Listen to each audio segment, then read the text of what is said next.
Second win in a row, which means we have a happy Richard Skinner. And Skinny, before we start, I don't want you to cramp up during this segment. So yes, thank you. I got my jug of water here. Very well done. Cheers to a second win. Same to you. Yeah, you know, I need a Gatorade. That gets my electrolytes going a little bit better. But this was kind of you. You know, I'm looking out for you. Let me just tell you something. If this is when you start drinking the water, you're probably too late when it comes to the cramp game, and that's what happened to Jake Browning. Ladies and gentlemen, that is Coach Skinner right. talking to you right there. That is correct. Cramp aside, another good game from Jake Browning, another good game for the Bengals, and all of a sudden they are back in the hunt. Yeah, and you know, listen, I know a lot of those yards came on screens. I think, 150 yards or what about came on screens, but he's really good at selling it. And then he's made some big throws. The thing that impressed me was the interception was arguably a bad decision, bad throw, however it went, and he tried to explain it, which was fine. But then I see a lot of younger, and he's not young, but a lot of inexperienced quarterbacks get really gun-shy.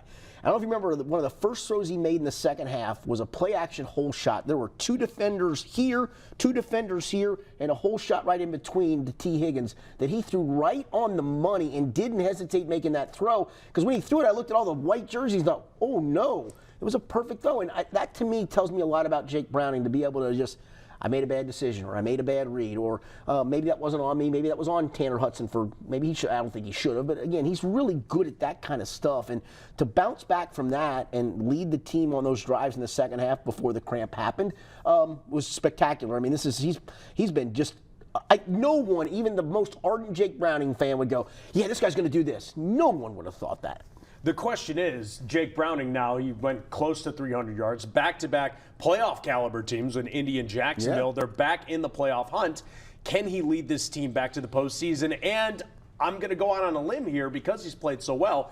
Can they win a game in the postseason? It's a good question. It depends on the matchup. It'll likely be on the road, not definitively, but likely be on the road, and that's always a factor. Although this team has been awful good on the road in the playoffs the last 2 years. He won a huge road game at Jacksonville, so he's capable of doing that. He's literally checking every box along the way. And we've seen flash in the pan quarterbacks. I get it. He just seems so steady, even keel. I asked Zach Taylor on Friday, and we get a chance, some of those are there all the time, get a chance to talk to him a little bit on Fridays. And I said, why, you know, he's determined to not be a one-hit wonder. Why do you think that is? And he simply said, the process. He just has a process. He goes through the process.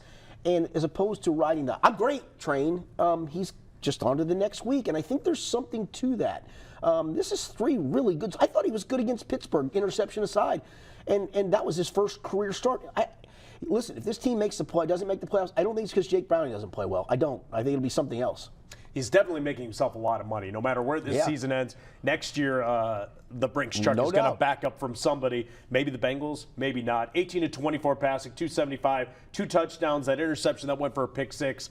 I'm not going to blame him on that. Maybe a bad, little fluky. Ronnie Harrison, I don't think knew he had the ball in his lap until he was 10 yards downfield. Exactly. Like, oh, here's the ball. I'm going to go run it in for a pick 6. But I thought the big takeaways from this game for me, we'll start with Chase Brown. Mm-hmm. He has been such a game changer for this offense the last 2 weeks. We saw the screen game be very effective. Joe Mixon was able to be a little more explosive in the passing game. But it just seems like you look at the touches, they're not different than what it was, but just having Brown there has really kind of opened things up. I mean, but he's had an explosive pass play. Last week had the biggest run they've had, the longest run they've had, the one in Jacksonville for 31 yards. He's given his team some juice. I wrote a piece on Friday, kind of the trickle-down effect of what Chase Brown has brought, which is the explosiveness of the run game. The different looks he gives a defense as opposed to Joe Mixon, Joe Mixon's had back-to-back 100-yard-plus games from scrimmage. And then the bootleg stuff because the run game's going. I think that's a real strength of Jake Browning's. And so one guy has kind of trickled all that down. I don't think it's a coincidence. It's not that Joe Mixon's had a fire lit under him. I know that mantra's going around or that narrative's going around. I don't believe that. I just believe that, you know, when somebody's showing a defense something different, you have to then prepare for something different with Joe Mixon. And, you know, he is a different runner, more physical and all those things, but in the screen game, takes another long run today, and both of them over 100 yards from scrimmage. Give me 2 backs doing that every week, you're going to win a lot of games in this league.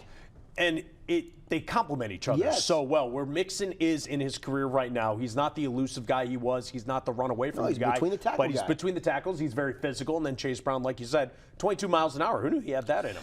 You know, I asked him today, and I phrased the question so poorly. I was waiting for him to look at me with an idiot face. And I said, you know, coming into the draft, that wasn't kind of a mantra of what you are. I said, you know, have you always been a speed back? And I thought, well, that's stupid. He's either fast or he's not fast.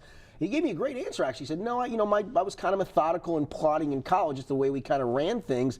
He said, but when I came here and dealing with Coach Hill, Coach Justice Hill, the running backs coach, he said, he told me how I can be more explosive, and that when I get in the open field to show some of that, turn the Jets on, 22 miles an hour, that's faster than Tyreek Hill. It's the second fastest player in the NFL this year behind DK Metcalf. Listen, their speed, that's elite speed. I never knew Chase Brown had that in him. Maybe he didn't either, for all I know. Fast. I think that's what we call that. Fast. And the Bengals are going to need a lot more Chase Brown to keep this train rolling if they want to make the postseason, win their final 4 games. We got to talk about the defense, too, because the defense has had some bad couple of weeks. The teams have gashed them on the ground, and the Colts, a pretty good run team, 13th in the NFL in rushing, 46 rushing yards, and I thought the last 2 weeks, when I talked to DJ Reader and Mike Hilton at Bengals Nation on Wednesday, I said, you guys seem to play a little more physical. Like, it was almost like there was more of an edge to them. And they said there was. We knew we had to come out and be more physical, and they were able to do that against the Jaguars. That carried over. Zach Moss is a good running back. Every time he got that ball, smacked right at the line of scrimmage. Yeah, another 46 yards. I think 13 were on the last 3 carries of the game where they were just running out the clock, and so it was even more dominant than the 46 yards. Listen, Jacksonville doesn't run the ball well on the ground, and so that was a game they needed to take that step forward. Maybe that's all they needed, was to see themselves fit it right, tackle right, not give up some explosive plays. Because today, Indy really did nothing on the ground. There was nothing of any sustained success. And again, there's the yin and the yang of going, well, it's back-to-back great games. Well, again, I don't think Jacksonville, they don't run the ball well. But today, to your point, this is a team that does, and people could argue, well, no Jonathan Taylor, and they're 1-2. You're right, to your point. They've been running it well even without Jonathan Taylor at times this season. So I don't think it was just that. I think it was the Bengals' run defense playing much, much better. You saw the 5-man front at times where they added an extra defensive lineman, and maybe that's, again, going to become a thing for them on certain rundowns. But, yeah, it's important moving forward. There's no question about what they can do against the runs, because they had just given up some big chunk yards time and time again. On the offensive side of the ball, the trenches were where this game, I thought, was won, because the defensive front, as we just said, didn't let anything get by. They were able to pressure Gardner Minshew, 3 sacks. The offensive line, this is the most impressive and probably important stat of the game. Indy coming into the game, second in the NFL in sacks. They had multiple guys in the top 10 list. They were good from all over. 0 sacks given up by the offensive line. Do you know the streak that ended today as well? I don't. The Bengals had gone 42 straight games giving up at least 1 sack. That's the longest streak since the 90s into the early 2000s, and that streak ended today. So not only was it, to your point, what they did, it was, again, this has been a consistent theme. And listen, as much as they throw the ball, you're going to give up sacks. You're going to give up some sacks. That's There's correct. Some really good pass rushers. And sometimes it's on the quarterback for holding it too long. And Jake learned that in his first start against Pittsburgh. He admittedly held it too long twice and got sacked. But still, you had those 2 things in a nutshell. That tells you why they had the success they did. But I also think some of it is from a defensive front standpoint. Ooh, they just hit us with screens. We can't get upfield the way we'd like to. Man, they're running the ball, so we can't get upfield the way we'd like to. And again, kudos to the offensive line. It all starts with them blocking. But I think you marry all this stuff together, it's why you see what the success level that they had. And I think Browning, from that first game aside, and we'll give him a pass, I think, because it's the Steelers and it's your first NFL no start. Question, yeah. He makes his decisions so much quicker. And I know Burrow, when he's back there, he's a little different. He's waiting for Jamar to get open downfield. He wants those big chunk plays, and you're going to take sacks when you do that. But I think just the quick nature of Jake Browning back there has really made this offense a little more, it seems like a little more like a train just chugging along. Yeah, and some of it, again, off the bootlegs. You're probably not going to get sacked off a bootleg unless you come off and turn the corner, and the end probably doesn't read it right, and he's just going to attack you. That's one of the reasons they didn't do it against Pittsburgh. Pittsburgh's ends, to Brian Callahan's point to us, was they just go for the quarterback. They don't care about the run part of it, and that's why you didn't see bootlegs there. But the bootlegs also, it's one of my favorite plays in football. If you're running the ball well and you bootleg it one way and come out the backside the other way, there's a lot of moving parts suddenly that a defense that has flowed one way cannot defend the other way. And I think this is a big part of what they're doing moving forward. And, yeah, kudos to the offensive line, because against a front that had been really, really good. And they got a big part back, not a pass rushing part, but Grover Stewart, a defensive tackle who had been suspended for 6 games, came back today. And he did that against their full load, if you will. Big picture, it seems like the last couple weeks, this team has had more of an edge to itself. It seems like, I know when we talked to the guys, nobody ever gave up after Joe got hurt. There was still that belief. They were all adamant that Jake was going to be just, be able to pick it up and play well. I didn't think that was lip service. Do you? No, I didn't either. I thought there was a legitimate confidence in him, which why I wasn't surprised when he played well in Jacksonville, because I'm like, these guys see it. They must see something going on. But when we talk about the last couple of years, they've had that mantra that's kind of fueled them. Do you feel like that's developing the last couple of weeks? I do. And so I asked Jonah Williams, do you believe momentum is real? And he said, absolutely. He said, I can remember 2 years ago when we sat in this locker room at one point, kind of like now, and said, we got to win every game. And they didn't win every game, but they won the games necessary to win the North and go to the playoffs. And, I think once you've done that before in a tough spot, you feel like you can do it again, and then it comes to fruition again. I think the other part in this game, the momentum factor, I'm kind of writing about that in a column. I wrote about that in a column of, that they believe momentum is real in the macro, but even in the micro.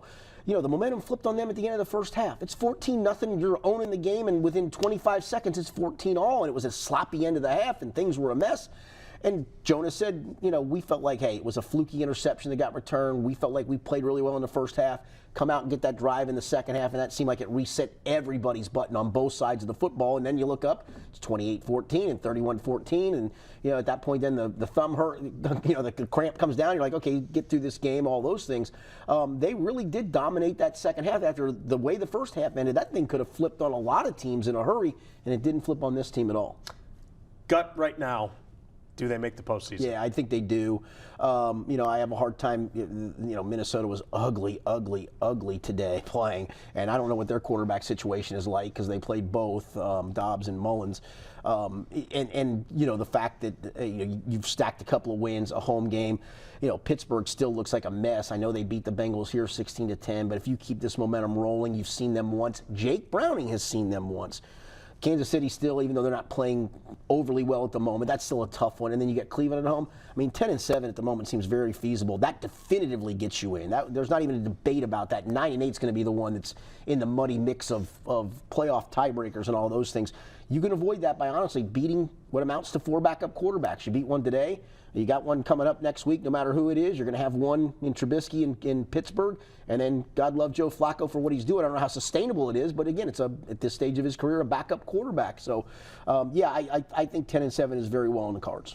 And I think the most important is the last 2 wins that they have to get this momentum, both playoff teams. No, you're right. What they didn't have were tiebreakers. Now they have tiebreakers against teams that are going to be there towards the end. He's Richard Skinner. You can read all of his thoughts and coverage and everything else on local12.com/sports.